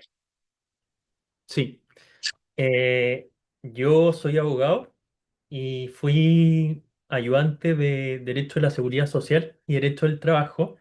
Entonces me pasa mucho que a veces difiero de los economistas o no sé si es diferir, pero lo que quiero plantear es que la legislación laboral no es inocua. Obviamente que si subimos el salario mínimo, vamos a aumentar el desempleo, pero no por eso vamos a tener un salario muy pequeño para que haya menor desempleo. O sea, por ejemplo, en Chile existe legislación laboral en torno a la jornada laboral, en torno al pre y el postnatal, en torno a los feriados irrenunciables, y evidentemente que si quitamos todas esas cosas, aumentaría la productividad y se reduciría el costo del trabajo, pero no vamos a hacer eso. O sea, hace poco en Chile el salario, lo voy a decir en dólares para que sea más fácil para todos, era aproximadamente $350. al mínimo. Sí. El gobierno anterior era de izquierda y este año asumió un gobierno de derecha. Este salario mínimo de 350 se modificó en el gobierno pasado de izquierda y se aumentó a $530. Y lo que planteaba la derecha, que entre paréntesis yo soy de derecha, es que la economía iba a colapsar, que iba a ser la hecatombe, que todos los indicadores económicos se iban a ir al piso, el empresariado estaba furioso y no pasó nada de eso. El desempleo se movió un punto, creo. Y eso, quería saber si tenía yo algún comentario. No, está perfecto. A ver, esto tiene consecuencias. De hecho, todo lo que hagamos en economía tiene consecuencias. Y una cosa que aprendí, y si le soy sincera, fue la decepción más grande que me llevé la carrera, es que no hay soluciones perfectas. Nunca puedes arreglar todo en economía y todo va a ser perfecto, porque tienes consecuencias positivas y negativas de todas las acciones que tomamos. Y a veces arreglas una variable y se te desconfigura un poco la otra. ¿Qué es lo que pasa? Si uno está dispuesto, hay que ver a qué cosas uno está dispuesto. Capaz uno está dispuesto justamente a, bueno, tener más feriados, evidentemente baja la productividad, pero uno dice, bueno, estos feriados son importantes, es importante que el trabajador tenga ciertas horas de descanso. Está bárbaro. O sea, no digo que tenemos que ser máquinas, que tenemos que trabajar 24 horas porque eso aumenta la productividad y de casualidad. Pero sí entender que todo lo que hacemos tiene consecuencias. Todas las decisiones de un gobierno al final del día van a ir para un lado. Si estamos dispuestos a aceptar esas consecuencias, lujo, sigamos así. El tema es, midamos esas consecuencias y aceptémosla, y que no nos pase que nos explote una bomba en la cara porque, ay, no se me ocurrió esto. ¿Sí? Tengo más dudas. Contesto estas Sí, dos de Carlos. Ah, bueno, no me acuerdo quién más vi. Yo veo a yo, Carlos. yo quiero comentar algo con respecto al tema del salario. En Colombia nosotros ahorita estamos viviendo ese impacto. En diciembre, el gobierno decretó un aumento del salario mínimo con auxilio de transporte del 24%. Eso implicó, y si no ve las cifras en este momento, por ejemplo, de desempleo, nosotros sí tenemos un desempleo en este momento bajo de 8,2%, que ha sido bajo, el más bajo si uno mira el histórico, pero cuando uno mira cuál es la calidad del empleo, tenemos un empleo precario, tenemos que casi el 50% de los ocupados están en la informalidad, el 55% están en la informalidad. Y yo creo que adicional a lo que decía Débora de las consecuencias que tienen en el desempleo también, la gente, yo soy de la teoría de que a las personas les preocupa más no tener plata que estar inseguros, específicamente en Colombia. Y acá nosotros tenemos como esa mentalidad de emprendimiento, de salir adelante. Entonces lo que hace es que muchas personas se vayan a la informalidad y quizás el caso de Chile es, también siento que es un cúmulo de muchos factores. Igualmente en Colombia el año pasado tuvimos una reforma laboral, lo cual hizo que se aumentaran los costos laborales en Colombia, que implica que un mayor desempleo. Y actualmente lo que está haciendo el Banco Central es controlar la inflación por ese aumento del salario mínimo vía tasa de interés, que también es una medida que es, si uno lo empieza a ver entre que es populista, que no es populista, que es técnico, pues es una medida técnica, pero es impopular el aumento de la tasa de interés. Entonces yo siento que también es un mix de cómo está respondiendo la misma economía y las diferentes políticas. Bien, perfecto. No, es re interesante ver casos de otros países. No sé, José que también tiene la mano levantada. También quería opinar sobre el tema de Colombia. Teníamos una inflación galopante que crecía, un salario mínimo que había perdido valor y el gobierno hizo un aumento histórico de 2 dígitos al salario mínimo, algo que no pasaba hace muchos años. Entonces los empresarios, muchos salieron a decir que se iba a destruir valor en la economía porque la economía no era productiva y el aumento era demasiado grande, que se iban a destruir empleos. Pues yo inicialmente cuando vi el aumento, yo dije, no, el gobierno está haciendo una corrección al mercado, porque como sabemos que el mercado no es perfecto, en una economía como, pues en la economía mundial el mercado no es perfecto, tanto que hasta economías avanzadas tienen que regular, por ejemplo, el precio del petróleo es regulado por la OPEP, porque el mercado no es perfecto, partiendo de que ese paradigma no es completo.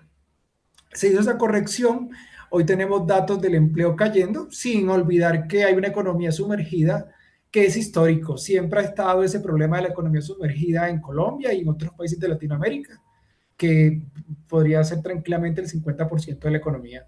Pero también o sea, el mensaje que yo quiero dar es que cuando el mercado no funciona, el gobierno tiene que intervenir con leyes. No ir a regular precios, pero como pasó en Venezuela y como ha pasado en las dictaduras, tratar de controlar toda la economía.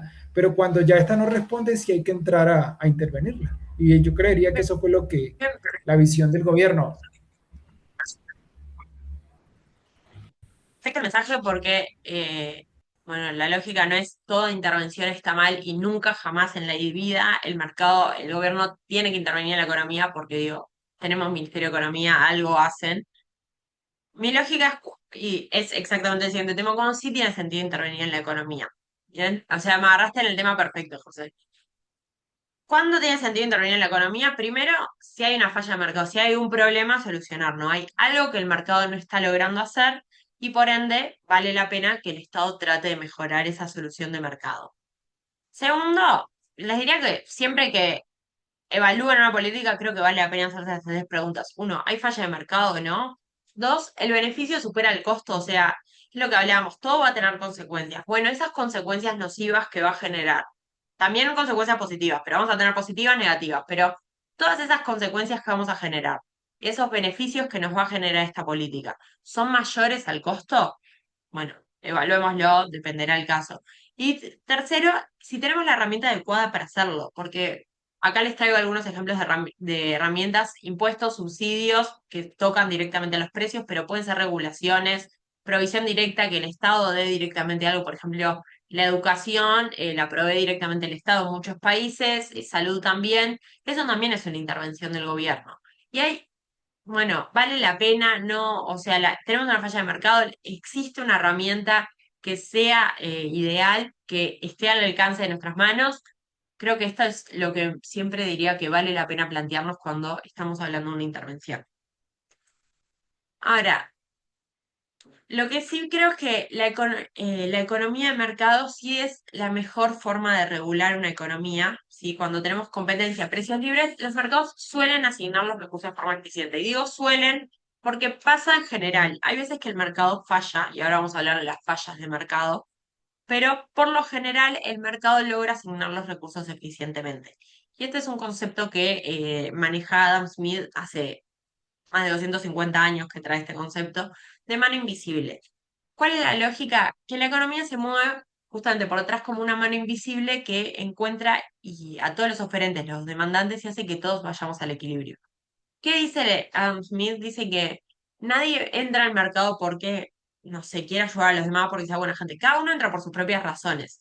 Bueno, el panadero no quiere vender pan porque es un tipazo y quiere alimentar a todo el mundo. El panadero sabe hacer pan, sabe cocinar y quiere ganar plata para poder comprar ropa, para comprar vivienda, para lo que sea. El panadero produce pan que lo vende por sus propios motivos. Y cualquiera de ustedes puede ir y puede querer comprar pan. ¿Por qué? No porque quieran ayudar al panadero que se compre un celular nuevo. Ustedes van a comprarse pan porque ustedes quieren comprar pan. Tipo, evidentemente tienen sus propios motivos, quieren comer algo. No, no hay mucha más magia que esa.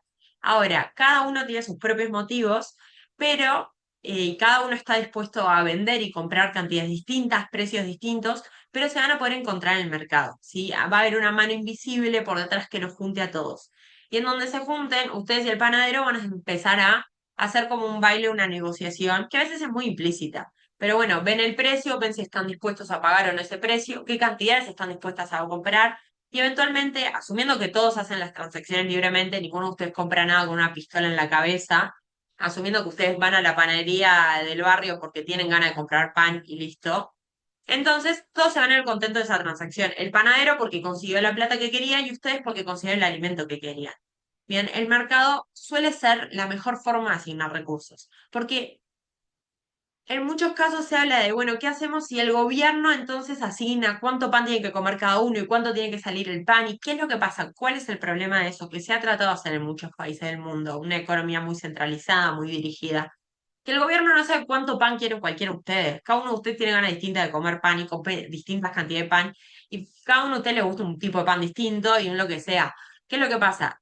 Con un libre mercado, cada uno de ustedes va a comprar la cantidad de pan que les guste, el tipo de pan que les guste, de la calidad que les guste, con el panadero que mejor les caiga. Y por eso es que funcione, por eso es que es eficiente, ¿sí? Porque cada uno con sus propios motivos encuentra el producto que más quiere. Pero es verdad que a veces falla el mercado, ¿bien? Y tenemos intervenciones del gobierno. El gobierno ha ido tomando más y más roles en la economía a lo largo, más que nada a lo largo del siglo XX. Bien, inicialmente el Estado tenía una intervención muy limitada en lo que era como juez y gendarme, el Estado que hacía leyes, se encargaba de que los ciudadanos cumplan con esas leyes y terminaba por ahí. Poco a poco fueron incorporando más razones para intervenir. Fallas de mercado, estabilidad económica y redistribución. Esas son como las tres grandes razones por las cuales el gobierno interviene en la economía. Fallas de mercado. Son exactamente lo que dice el nombre. Cuando el mercado falla, el mercado por alguna razón no logra asignar eficientemente los recursos. Bien, y acá les traigo cuatro ejemplos más comunes de fallas de mercado. Monopolios, ¿sí? O sea, cuando una única empresa controla el mercado. Externalidades, que las externalidades son como efectos secundarios, por ejemplo, y mejor desarrollo una a una. ¿Qué es un monopolio? Porque es una falla de mercado, significa que hay una única empresa que está controlando todo en el mercado. Hay una única empresa que vende este producto. ¿Qué es lo que pasa? Dado que es una única empresa, tiene mucho poder de mercado, puede fijar cualquier precio. Cuando tenemos competencia, ¿qué es lo que pasa? Si hay millones de empresas que venden lapiceras, si hay muchos consumidores que venden lapiceras, nadie va a poder poner un precio muy alto. Porque si la tienda al lado quiere poner un precio muy alto a la lapicera, voy a ir a la de la otra esquina. ¿Bien? Entonces, los precios se terminan regulando y terminan siendo beneficiosos para el consumidor. Si hay solo un vendedor de lapiceras en toda la ciudad, lo que va a pasar es que ese vendedor puede poner cualquier precio y hay que comprarle porque es el único que vende lapiceras. Y eventualmente puede ser un problema para los consumidores que ahora tienen que pagar muchísimo más caro que antes por una lapicera. ¿Bien? Hay monopolios de distintos tipos, algunos más regulados, algunos menos. Un monopolio muy clásico es la electricidad. La electricidad es un monopolio en todas partes del mundo. ¿Por qué? Porque para poder tener electricidad en una ciudad tengo que cablear toda la electricidad, toda la ciudad. Y no vale la pena cablear toda la ciudad 5 veces para que pueda haber 5 empresas compitiendo. Lo más eficiente es poner cables una vez. Pero ¿qué es lo que pasa? Tenemos una única empresa. Y entonces, la electricidad termina siendo un monopolio, y como es un monopolio tan esencial, suele ser un monopolio estatal. Externalidades tienen que ver con efectos secundarios. Bien, las externalidades son todos los efectos no buscados. Por ejemplo, nadie se despierta y dice, hoy voy a contaminar. Tipo, hoy mi objetivo número 1 es contaminar el mundo. Eso pasó. Pero sí hay mucha gente que se despierta y dice, bueno, hoy quiero hacer plata porque quiero comprarme cosas. Voy a instalar una fábrica. Bien, eso sí podría pasar. ¿Qué es lo que pasa? En el proceso de instalar una fábrica uno contaminó, porque los desechos los tiraste al río que estaban por ahí y listo. ¿Querías contaminar el río? No, no era tu objetivo principal contaminar el río. Pero eventualmente pasó. Es un efecto secundario que tenemos.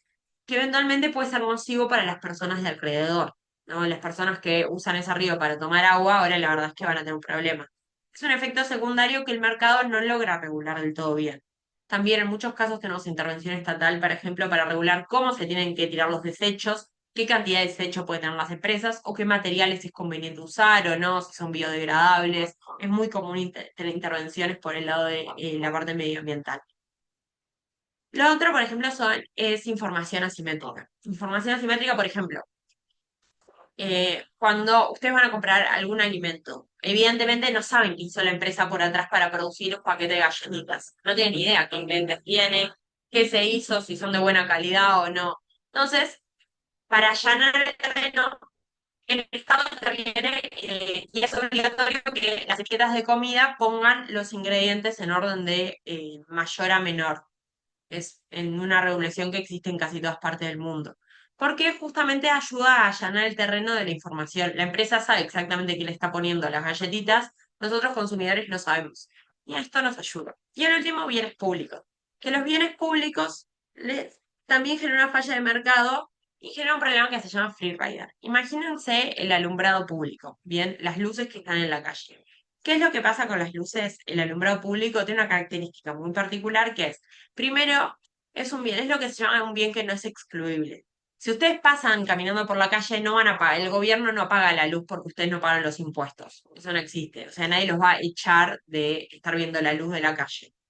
Y lo otro que tiene es que no es rival, la luz no se gasta, no es que si la casa al lado está muy iluminada, la suya está menos iluminada o ve poca luz. Entonces, uno podría decir, bueno, ¿para qué voy a apagar la luz? Imagínense por un segundo que el alumbrado público, la luz de la calle, ahora la pone una empresa privada, una empresa común y corriente. Entonces, lo que pasa, ustedes podrían decir, bueno, ¿para qué voy a pagarla a la empresa de luz? Si igual no van a pagar la luz cuando yo pase. La luz va a estar ahí, van a iluminar mi casa, no hay ningún problema. Si uno de ustedes dice eso, primero se llama Free Rider y por eso acá les pongo esta fotito del ómnibus con gente colgada. Literalmente la gente se cuelga gratis, eso es un Free Rider. Si tenemos un Free Rider, no pasa nada.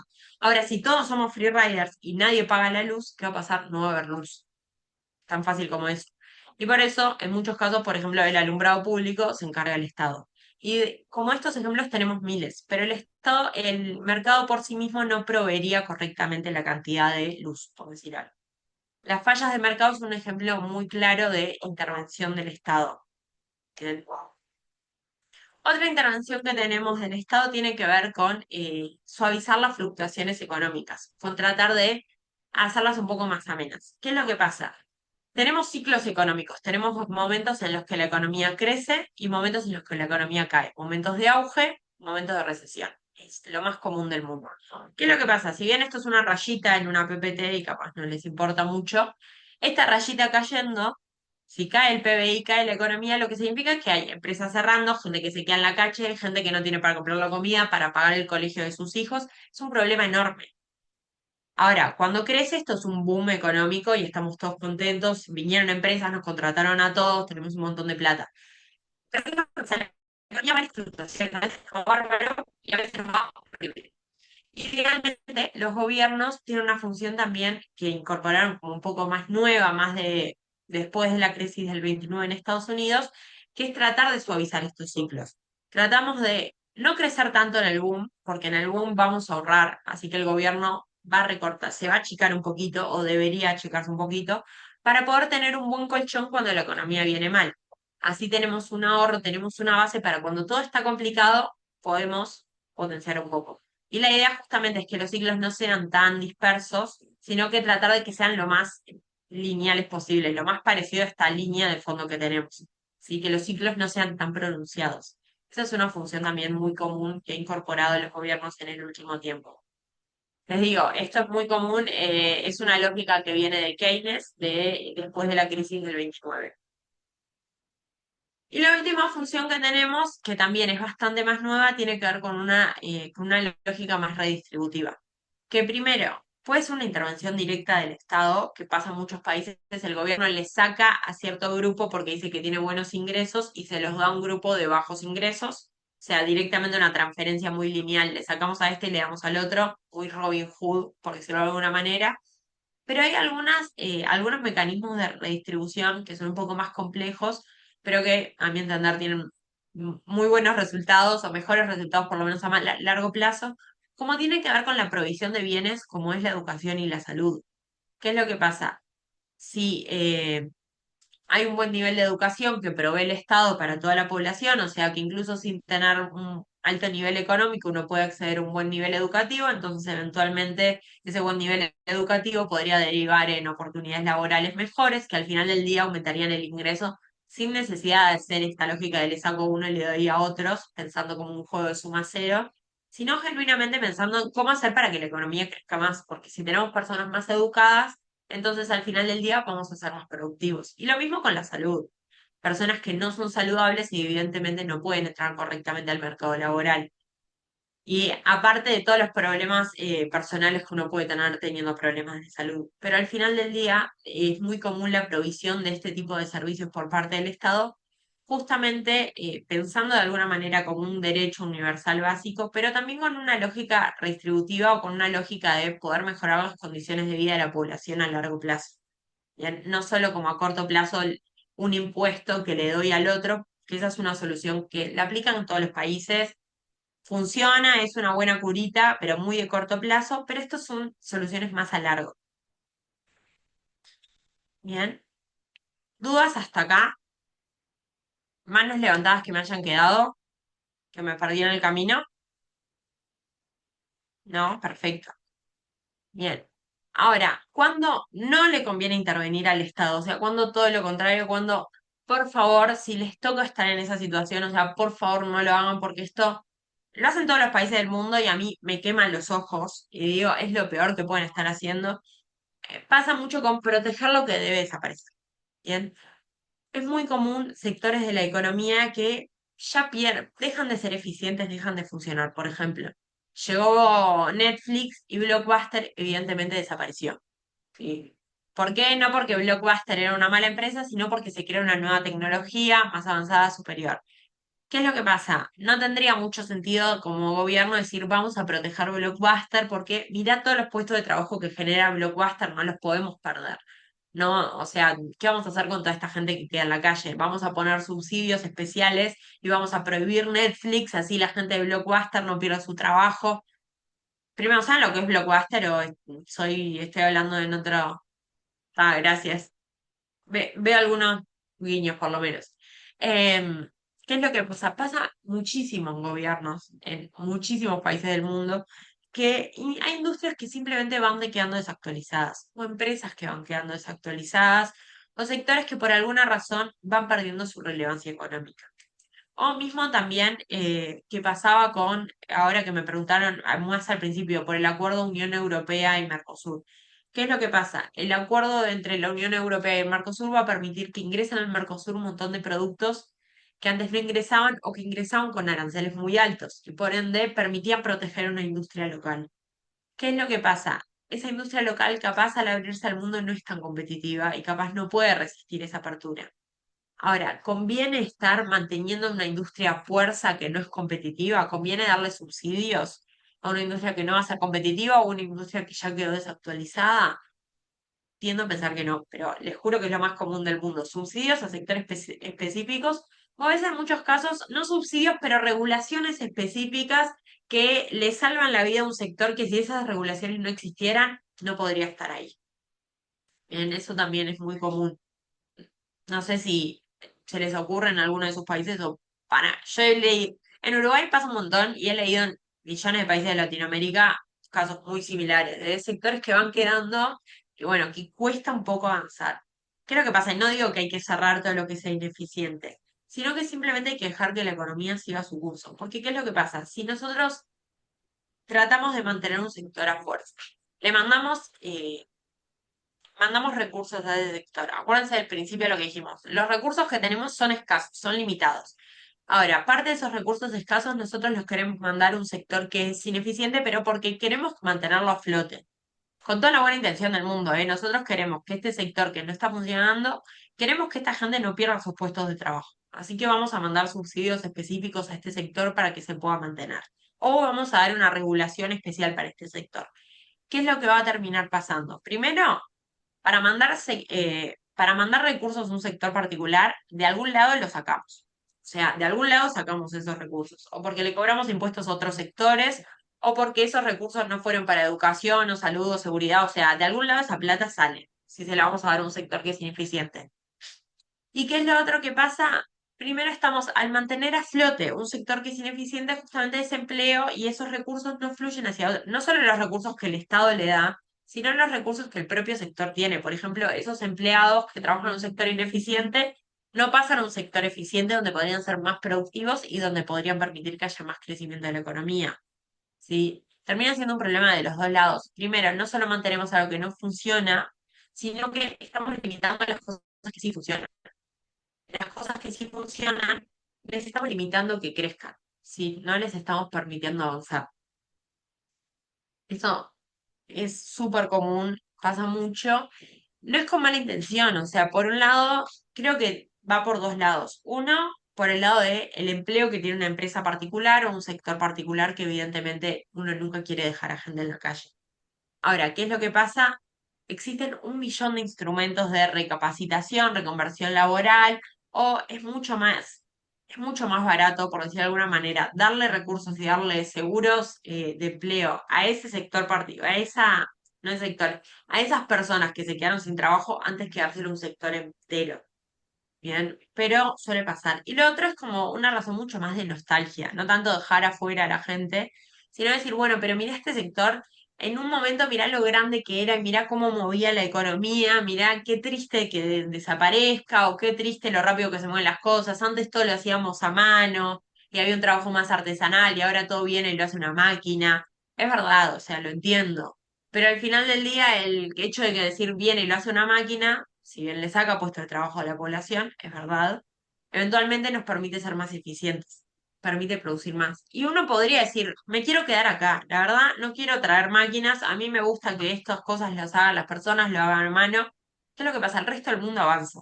Ustedes si quieren quedarse quietos, se pueden quedar quietos, pero el resto del mundo va a seguir avanzando. Y si el país se queda estancado, porque no quiere incorporar nuevas tecnologías, porque tiene miedo a avanzar, porque tiene miedo de dejar atrás lo viejo que existía, entonces se queda muy rezagado contra el resto del mundo que sí sigue avanzando.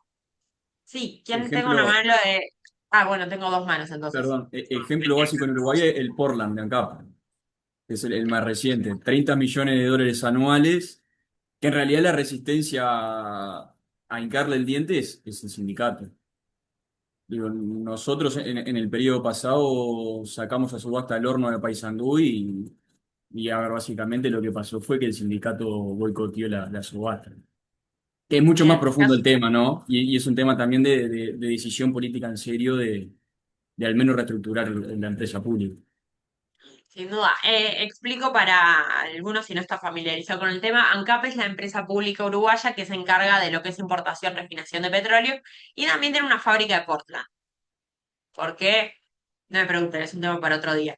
Pero esa fábrica de Portland es lo más ineficiente que hay en el mundo. Da pérdida año tras año, ¿eh? No es que tuvo un problema una vez. Siempre da pérdida, siempre es un problema. Nadie la quiere cerrar. O nadie está dispuesto a afrontar el costo de cerrarla.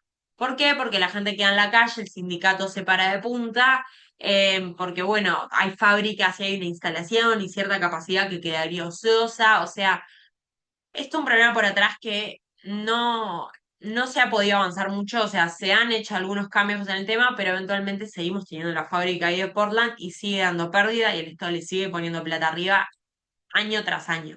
Igual pasa en el sector público, yo me imaginaba más sector privado, o sea, sector privado sostenido a fuerza por el gobierno, pero es verdad que en el sector público también vemos estas ineficiencias. Tengo otra mano levantada de Nilo. Sí, bueno, yo pienso que uno de los principales temas que se presentan a la hora de proteger ciertos sectores es que en muchas ocasiones la clase política utiliza un argumento falso, que es el argumento de la provisionalidad. Es decir, nosotros tenemos leyes aquí en República Dominicana y en muchos países, y algunas para 10 años. Y bueno, llega el plazo y se renueva. Pasan los 10 años y viene y se renueva el plazo. Y así sucesivamente. Entonces son plazos que fueron originalmente pensados para que el sector se adecue a la nueva realidad económica. Sucede que el sector, las empresas del sector, lo que hacen es que se acomodan a la facilidad fiscal y apuestan a que al término del plazo, bueno, pues la clase política volverá a renovarle. Nosotros tenemos, por ejemplo, una ley de desarrollo fronterizo para incentivar a que algunas empresas se queden en la zona fronteriza, que es una zona muy despoblada. Y esa ley es del año 2000. Y cada 5 años renovamos la ley, porque no termina de ocurrir lo que tiene que ocurrir. Entonces, lo provisional en nuestro continente dura 40 años, 50 años. Entonces, no es provisional nada. Son trucos legislativos que se usan. Y sí, o sea, se resiste al cambio económico, se resiste a la evolución económica. Y eso es lo que sucede. Es decir, el tema de la provisionalidad y los plazos es un truco muy utilizado por la clase política. Sin duda, me encantó la intervención porque bueno, en Uruguay le diríamos hacerte trampa en el solitario. Es como que te haces trampa vos mismo, porque pones algo que decís lo tengo solo en corto plazo para poder, bueno, para que las empresas se puedan adecuar o el sector se pueda adaptar, y al final del día ese truco que uno hace queda durante 10, 15, 50 años y pasa un montón por dos cosas. Por un lado, en muchos casos, el político, la clase política no quiere enfrentar el costo de ser el que sacó esa medida cuando ya lo habían renovado tantos gobiernos atrás.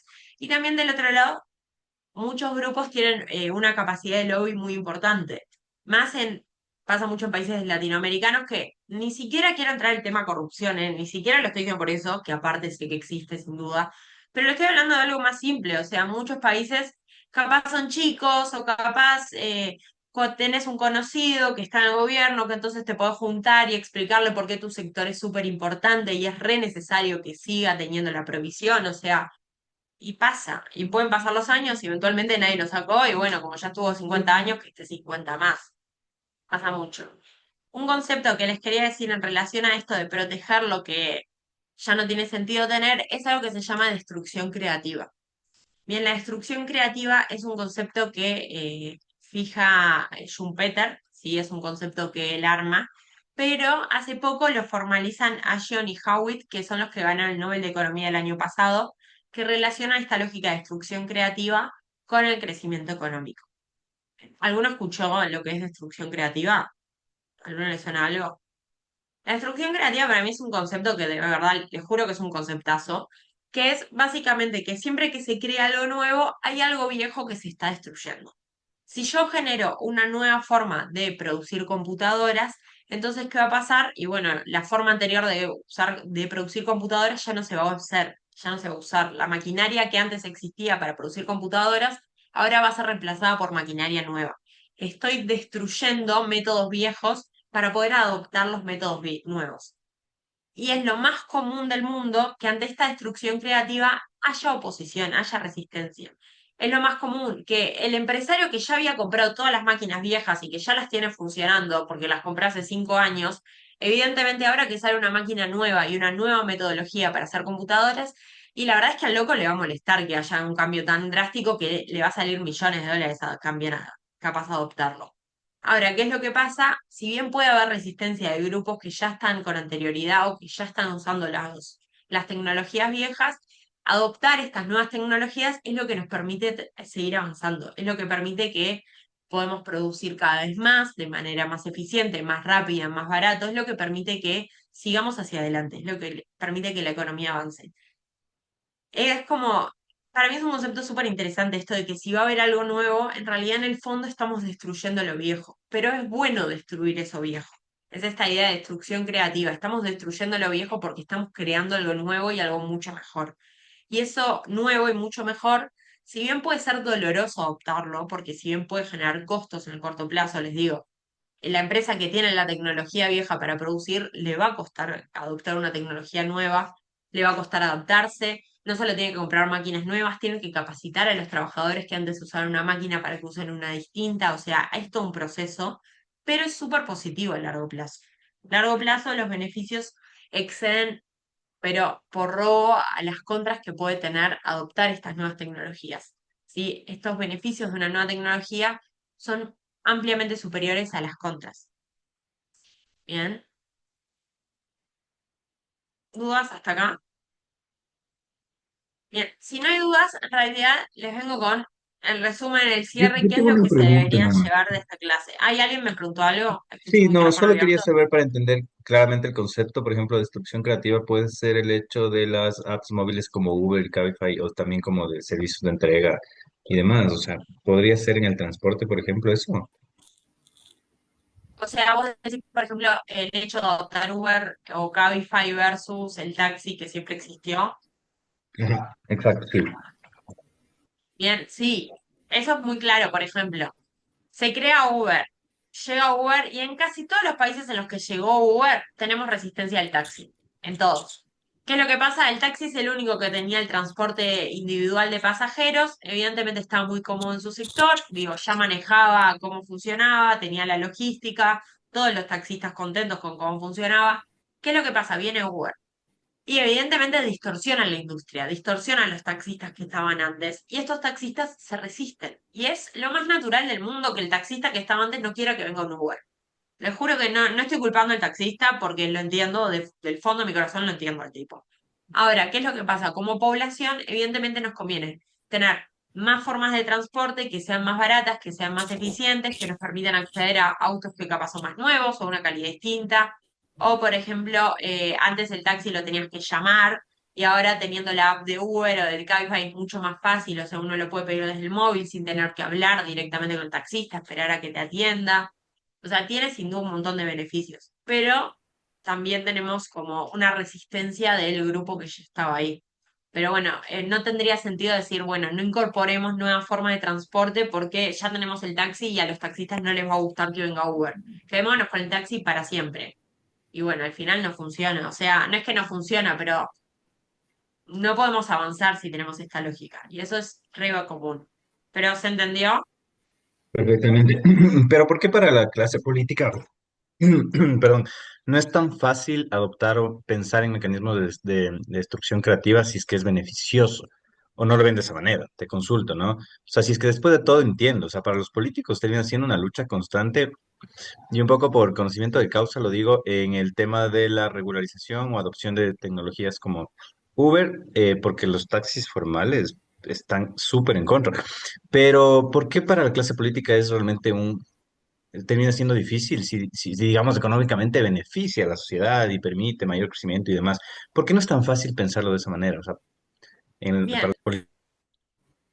tenemos dos temas distintos. Uno, el político es una figura pública expuesta, que vos sabés dónde está su oficina, vos podés ir a quejarte de su oficina, vos le podés tocar la puerta a decirle, flaco, yo soy taxista, yo trabajo acá hace 50 años, mirá toda la flotilla de taxis que tengo y mirá todo el empleo que vos vas a destruir si dejás que venga Uber.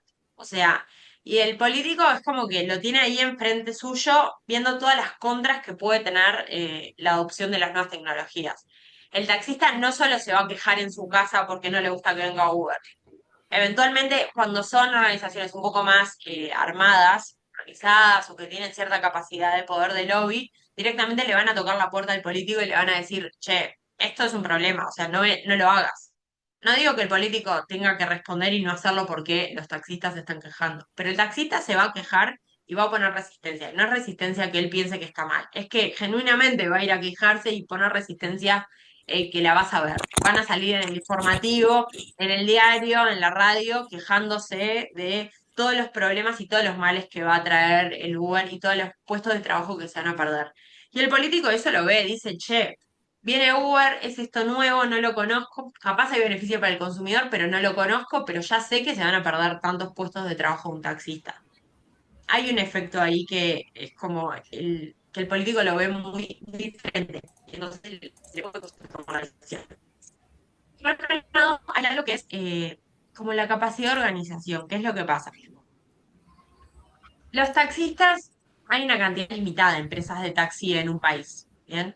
Se podrían juntar las 5, 10, 15 empresas de taxi, los 15 gerentes de empresas de taxi, 20 gerentes de empresas de taxi, se pueden juntar, pueden juntarse con el gobierno, pueden decir, mira, todas estas contras voy a tener, estuve haciendo los cálculos, vamos a perder tanta plata, vamos a tener que echar tanta gente, es como muy tangible.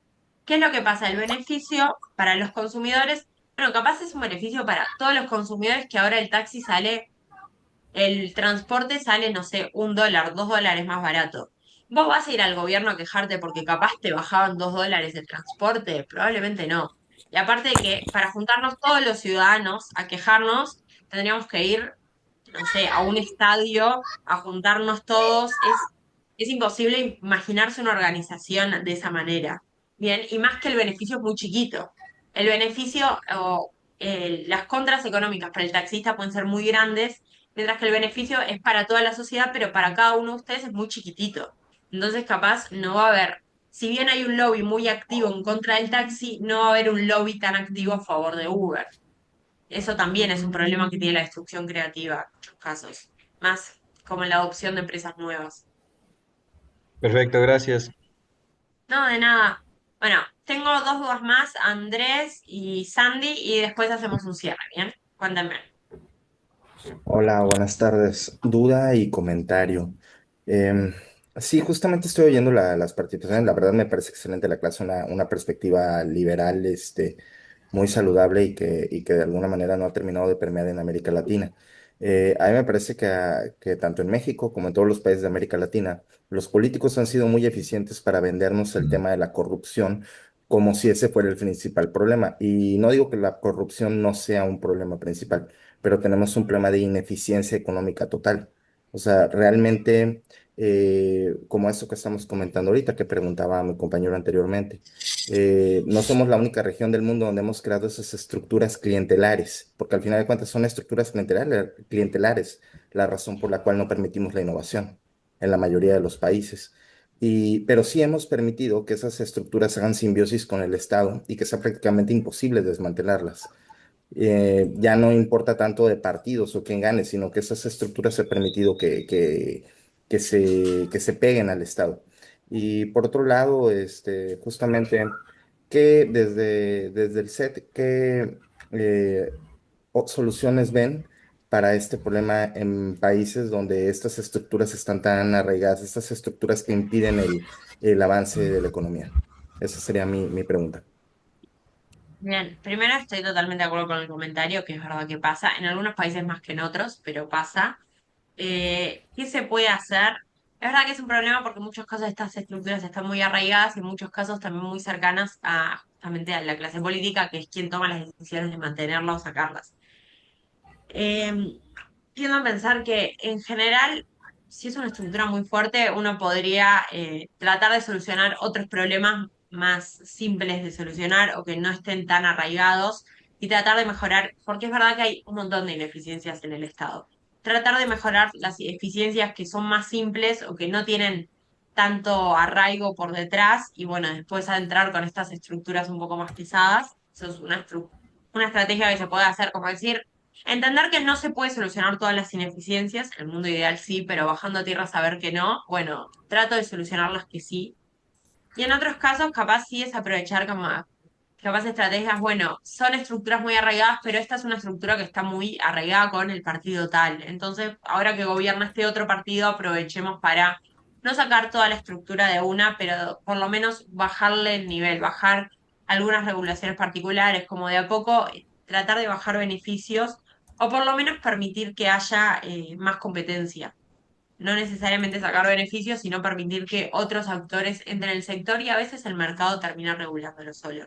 No En siempre, pero teoría, a veces. la liberalización de los mercados, la liberalización económica, permitiría ir suavizando el poder de estas estructuras, ¿es correcto? Sí, en teoría sí. Depende que, porque bueno, a veces hay algunas estructuras que son más complicadas. El sector de salud es un sector que está, por ejemplo, muy complicado de entrar con todo lo que es, bueno, dado que es un servicio tan básico, pero por lo general liberalización lleva a mejoras en resultados. Bien, y la última que me queda de Sandy Correa. Hola, ¿cómo estás? Solo para ampliar el tema de por qué entonces los políticos, los gobernantes no quisieran, como, oye, si el Uber y estas plataformas son mejoras, ¿por qué el restringirlas, no? En el caso, además de lo que tú decías, en el caso particular de Panamá, no solamente es que pueden ir a la oficina del político, del diputado, a tocarle la puerta, no, acá hemos tenido protestas fuertes en las calles de los taxistas cuando se exigiendo que se restrinja todo el tema de las plataformas Uber y demás. En este gobierno no, porque ya la gente, ahorita mismo en el que estamos, la gente nos trata de protestar mucho, pero anteriormente fueron protestas grandes en las calles y la gente y los que defendíamos la parte del Uber no nos íbamos a esos extremos de las calles, pero los taxistas sí. Incluso en esta administración nuevamente se hizo un decreto para restringir y regularlos y al final quedaron derogándolo. Pero sí, es ese tema, esa presión de que por más bueno también que sea el político gobernante y las mejores intenciones que tenga, yo creo que no se quiere echar encima a nadie, ¿no? A los votantes. Y otra cosa muy característica de Panamá, que no sé si pasa en otros países, es que aquí nunca podido tener acceso como que público a quiénes son los dueños de los cupos de los taxis en Panamá pero es como una leyenda urbana que yo creo que tiene algo de realidad, de que muchos pertenecen como que a viejos políticos o miembros de partidos, ¿no? Entonces se afectan de alguna manera directamente. Claro. No, sí, digo, si los taxistas, no los taxistas, los dueños de los taxis eventualmente son políticos o están relacionados con la clase política, probablemente sea difícil la incorporación de Uber. Pero es eso que decía, que la capacidad de lobby de una organización concreta, como pueden ser los taxistas, es muy fácil. Ellos se pueden mandar WhatsApp, se organizan y van a protestar. Porque como consumidor uno no va a ir a la calle a reclamar para que entre Uber. Entonces es como que una voz grita más fuerte que la otra. Bien, y lo otro, si hay por anécdotas, mira, con la adopción de Uber en Uruguay, les puedo decir que una vez un taxista secuestró un Uber y lo llevó directamente a la oficina de el BPS, que es la oficina que regula justamente la parte de empleo, para que se registre, no sé, porque estaba trabajando en negro. O sea, hay de todo. Pero bueno.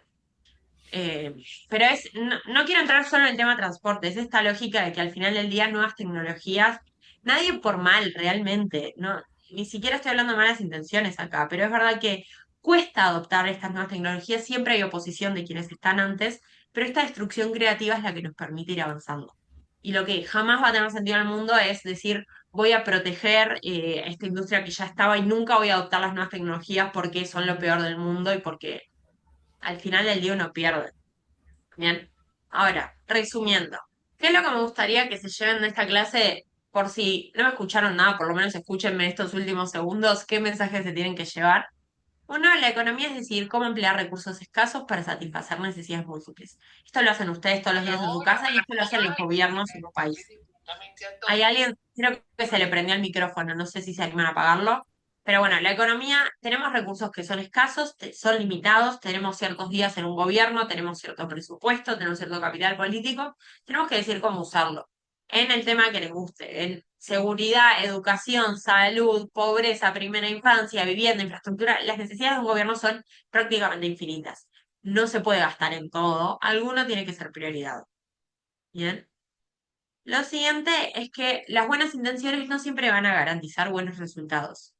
Elijo creer de verdad desde el fondo de mi corazón que siempre las políticas se hacen con buenas intenciones. Ahora, ¿las políticas siempre tienen buenos resultados? No, jamás. O sea, no jamás, mentira, pero es muy común que no tengan los resultados que uno espera inicialmente. ¿Por qué? Porque al final del día la economía no responde a decretos, sino que responde a los incentivos que todos los individuos estamos respondiendo. Hay que ser muy cuidadoso eh, cuando se interviene o se genera cualquier tipo de política, cuáles son los incentivos que estamos generando por detrás. Porque a veces no son tan obvios como esperamos. Bien, uno puede tener todas las mejores intenciones del mundo de decir voy a congelar los precios porque no quiero que suban, así todo el mundo puede acceder a bienes baratos, que al final generamos desabastecimiento. Nadie quiere generar desabastecimiento, pero hay que ser muy cuidadoso con los efectos que tenemos. Ahora, por lo general, el mercado suele ser el mejor mecanismo para asignar recursos. Bien, el mercado asigna los recursos de manera eficiente. ¿Por qué? Porque son muchas pequeñitas decisiones descentralizadas. Cada uno va tomando sus decisiones con lo que a cada uno le conviene. Entonces, al final del día, asumimos que el mercado justamente fue la decisión que a todo el mundo le convenía y fue lo más eficiente del mundo. Bien, a veces falla el mercado, es verdad que puede fallar. Vimos casos en los que el mercado no logra asignar eficientemente y tiene mucho sentido intervenir cuando hay fallas de mercado, de verdad, o sea, no les digo que nunca hay que intervenir porque no es mi postura, por lo menos. El Estado puede mejorar soluciones que a veces el mercado no logra dar. Pero primero tenemos que ser muy cuidadosos en qué momento intervenimos. O sea, primero tiene que haber algún problema para solucionar, no intervenir porque hay que intervenir y porque hay que estar en todas. Cómo intervenir y también si tenemos el instrumento para intervenir o no, o sea, cómo vamos a intervenir, qué consecuencias va a generar nuestra intervención y pensar si los beneficios de nuestra intervención superan a los costos y al final del día, si tenemos, cómo hacerlo, si tenemos el instrumento correcto para intervenir, tenemos el instrumento a disposición para hacerlo. Y capaz, si no tenemos el instrumento, ver cuál es el segundo, bueno, el segundo, no tenemos el mejor instrumento, el segundo mejor que tenemos a disposición, ¿qué tan bueno es? ¿Es mucho mejor, es mucho peor o es, bueno, levemente peor, pero sigue sirviendo? Porque a veces, bueno, si no tenemos el instrumento correcto, no vale la pena intervenir porque a veces generamos más distorsiones que beneficios. Bien, y van a intervenir cuando hay un problema para solucionar. Y solucionar un problema para mí no es sostener mercados y sectores a fuerza que no funcionan ni de casualidad. Bien, ¿dudas hasta acá? Si no hay dudas, genuinamente para mí fue un gusto darles la clase, o sea, primero Yo me tengo una llevé duda, varias que, intervenciones. perdón, Ay, sí, una pregunta más. no, que justo lo escribí en el chat, pero por ejemplo, lo que tú decías de mantener sectores que ya no rinden. En Uruguay tenemos mutualistas que en su momento supo ser Casa de Galicia, una mutualista privada, ahora es CAFMU, que son sectores que tienen mucha índole social, como así decirlo, pero también son subvencionados en su gran mayoría por el Estado. No terminan Bien, siendo eficaces. Entonces, destrucción esto, ¿cómo se dice? Destrucción creativa no es, destrucción porque creativa. tenés 800 mutualistas que están creativa, perdón. Entonces, vos cómo, ¿en dónde entraría este problema que además es algo que ya se vio que con Casa Galicia no funcionó y se está repitiendo otra vez arroz, algo que no va a funcionar ni a la larga ni a la corta? Bien, ¿qué es lo que pasa? Para mí el caso de las mutualistas no entra en el concepto de destrucción creativa porque no es que hay una mutualista nueva que vino a distorsionar las otras o una nueva forma de atención médica que no tenemos y que distorsiona el mercado. Tenemos un montón de empresas que, ¿qué es lo que pasa? El FONASA está hecho de manera bastante ineficiente, está hecho para ser deficitario, las mutualistas terminan sobrecargadas y si bien es un costo mantenerla a las mutualistas porque es un costo enorme, eventualmente si dejas cerrar una mutualista, dejas que caiga, ahí lo que te pasa es que sobrecargas al resto del sistema. O Sí, sea, ¿qué es lo el que pasó sistema con que ya funciona mal, ya tiene esperas, demoras, lo que Casa sea, termina Galicia? sobrecargando más. Todo el resto fue completamente...